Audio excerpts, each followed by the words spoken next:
Hello నమస్తే welcome to Suman TV. నేను మీ శ్రవంతి. ప్రస్తుతం మనం ఇప్పుడు రాజన్న సిరిసిల్ల జిల్లాలో ఉన్నటువంటి జిల్లా వ్యవసాయ అధికారి కార్యాలయంకి అయితే మనం వచ్చినామండి. సో చాలా మంది రుణమాఫీ అయితే వారి ఖాతాల్లో పడ్డవి, కొంతమందికి అయితే పడలేదు. సో ఆ విషయం గురించి అయితే మనం ఇక్కడ వడ్డేపల్లి భాస్కర్ గారు ఉన్నారు, జిల్లా వ్యవసాయ అధికారి. ఒకసారి మనం వారిని అడిగి తెలుసుకునే ప్రయత్నం అయితే చేద్దాం. ఇప్పుడు మనతో మాట్లాడడానికి జిల్లా వ్యవసాయ అధికారి వడ్డేపల్లి భాస్కర్ గారు మనతో ఉన్నారు. సో ఒకసారి మనం వారిని అడుగుదాము. చాలా మందికి రుణమాఫీ కొంతమందికి వచ్చినాయి, కొంతమందికి రాలేవు. సో దాని గురించి ఒకసారి మనం సార్ గారి మాటల్లో అడిగి తెలుసుకుందాం. సార్ చెప్పండి, ఇప్పుడు చాలా మంది కూడా రుణమాఫీ అనేది వారి ఖాతాలో పడ్డవి, కొంతమందికి రాలేవు. సో దాని గురించి మరి మీరు యాక్చువల్గా మనకు జిల్లాలో దాదాపు ఒక 48,000 మంది రైతులు ఎలిజిబిలిటీ ఉన్నారు ఈ రుణమాఫీలో. ఇప్పటి వరకు 35,000 మందికి క్రెడిట్ చేయడానికి ప్రాసెస్ స్టార్ట్ చేశారు. 23,785 మంది రైతులు, ఒక 167 కోట్ల మందం క్రియేట్ అయిపోయినాయి. అందులో మనకి ఏంటంటే ఒక 455 అకౌంట్లు డిఫరెంట్ రీజన్స్ తోటి, అంటే వాళ్ళ బ్యాంక్ అకౌంట్ క్లోజ్ కావడం కానీ, లేకపోతే ఆధార్లో నేమ్ బ్యాంక్లో నేమ్ మిస్ మ్యాచ్గా ఉండడం కానీ, లేకపోతే బ్యాంక్లో ఐఎఫ్ఎస్సి కోడ్ తప్పు పడడం కానీ, దానివల్ల కొంతమందికి ఏమైందంటే ఆగిపోయింది. కొన్ని బ్యాంక్స్లలో ఏంటంటే ఐఎఫ్ఎస్సి కోడ్ టోటల్గా బ్యాంకే తప్పడింది, ఎస్పెషల్ ఐఓబి అట్లాంటివి ఆగిపోయినాయి. అంటే ఒక ఫస్ట్ ఫేజ్లో మనకు ఒక 455 ఆగిపోయినాయి, సెకండ్ ఫేజ్లో జస్ట్ ఒక 66 అకౌంట్లు ఆగిపోయినాయి. మొత్తం 35,000 మందిలో ఈ 455ను 577 దాకా ఆగిపోయినాయి అకౌంట్లు. మిగతా అందరికీ అమౌంట్ పడ్డాయి. ఇక రాని వాళ్ళ సంగతి ఏంటంటే మనకి ఈ 48,000 మంది అనుకునే రైతులందరికీ ఈ థర్డ్ ఫేజ్లో కానీ ఇంకా కొంచెం అంటే 2 లక్షల కంటే ఎక్కువ ఉన్న వాళ్ళకి కొంచెం గైడ్లైన్స్ ఫ్రేమ్ చేయాలనే ఉద్దేశంతో ఆపేస్తారు వాళ్ళకి. అంటే ఈ థర్డ్ ఫేజ్ వరకే గైడ్లైన్స్ ఫ్రేమ్ కావచ్చు, వాళ్ళని ఎట్లా చేద్దాం అనేది, లేకపోతే ఆ తర్వాతనైనా కావచ్చు. బట్ ఈ 15th నుంచి 30th ఆగస్ట్ లోపు మొత్తం అందరికీ క్లియర్ అవుతాయని మాకు ఇన్ఫర్మేషన్ ఉంది.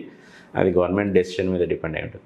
ఇక రాని వాళ్ళు అనేది మేజర్గా డిఫరెంట్ రీజన్స్ తోటి ఉన్నారు. మేజర్గా మనకు ఆధార్ లేకుండా, ఆధార్ సంఖ్య బ్యాంకు లింక్ కాకుండా ఉన్నాయి కొన్ని అకౌంట్స్ ఉన్నాయి. ఇంకా కొన్ని ఏంటంటే మనకి దుబాయ్ ఫారెన్ వెళ్ళిన రైతులు ఏంటంటే వాళ్ళ బ్యాంకర్స్ వాళ్ళ మిస్సెస్ పేర్ల మీద కన్వర్ట్ చేశారు లోన్ అకౌంట్ని, కానీ వాళ్ళకి పట్టాదారు పాస్ పుస్తకం లేదు. ఆ విధంగా ఆపేశారు. కొన్ని అకౌంట్స్ ఫ్రీగా ముందే మనం వెరిఫై చేయాలనే ఉద్దేశంతో కొన్ని కూడా అట్లా కూడా గవర్నమెంట్ కొంత ఒక 10%, 15% అట్లా కూడా ఆపినట్టు మాకు ఇన్ఫర్మేషన్ ఉంది. ఇవన్నిటికీ టోటల్గా మనకు ఆగస్టు ఎండింగ్ వరకు క్లియర్ చేసే అవకాశం అయితే ఉంది.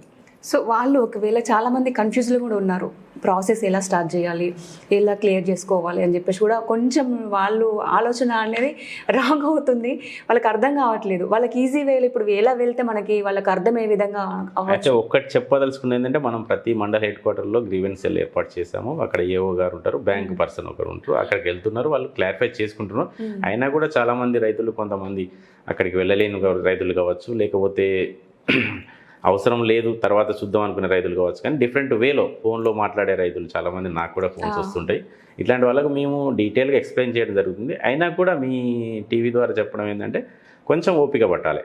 మనకు అంటే ప్రాసెస్ కంప్లీట్ అయినాక కూడా మనకు రాలేదు అనుకుంటే అప్పుడు కొంచెం మనకు రిక్వెస్ట్ చేయడం కానీ, ముందుగా రైతులందరినీ కోరేది ఏంటంటే మనకు అసలు బ్యాంకు నుంచి ఎలిజిబిలిటీ ఉందా లేదా అనేది మీరు కనుక్కుంటే మీకు కొంచెం క్లారిటీ వచ్చేస్తుంది. అక్కడ బ్యాంకు నుంచి మనం ఎలిజిబిలిటీ ఉంది అనేది ఏదైనా లెటర్ లాగా మనకు తెస్తే దాన్ని మనం పైకి ఎస్కలేట్ చేసి ప్రాబ్లమ్ని వాళ్ళని కూడా ఇంక్లూడ్ అయ్యే విధంగా చేసే అవకాశం ఉంటుంది.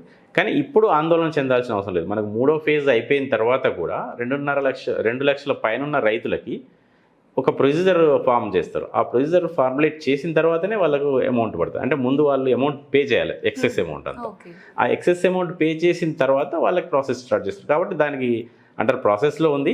ఈ వీక్లో కానీ లేకపోతే థర్డ్ ఫేజ్ అయిపోయే లోపే మనకు గైడ్లైన్స్ వచ్చే అవకాశం ఉంటుంది. దానికి ఆ ప్రాసెస్ మేము మొదలు పెడతాం విత్ బ్యాంకర్స్ హెల్ప్ తోటి. వాళ్ళు ఆందోళన చెందాల్సిన అవసరం లేదు. జస్ట్ ఇంకా ఈ అసలు పడిన లిస్ట్లో వచ్చి పడి కూడా రిటర్న్ పోయిన అమౌంట్ ఉంది, వీళ్ళకి ఏంటంటే వీళ్ళకి కూడా ఒక ప్రాసెస్ ఎస్టాబ్లిష్ చేస్తుంది గవర్నమెంట్. వీళ్ళని ఏం చేయాలి అంటే ఎవరు వీళ్ళ డేటాని మళ్ళీ అప్లోడ్ చేయాలనేది ఇంకా డెసిషన్ జరగలేదు. మాకు ఒక లాగిన్ ఉంటుంది, మాకుంటుంది, ఎల్డిఎంకి ఉంటుంది. ఈ లాగిన్లో వీళ్ళ డేటాను మళ్ళీ రీఅప్లోడ్ చేస్తారా లేకపోతే బ్యాంకరే పంపిస్తే సరిపోద్దా అనేది ఇంకా క్లారిటీగా మాకు కూడా ఇన్ఫర్మేషన్ లేదు. అది వచ్చిన తర్వాత వీళ్ళ డేటాను కూడా పైకి పంపిస్తాము. అప్పుడు వాళ్ళు థర్డ్ ఫేజ్లో వాళ్ళని ఇంక్లూడ్ చేసే అవకాశం ఉంటుంది. Okay sir, thank you.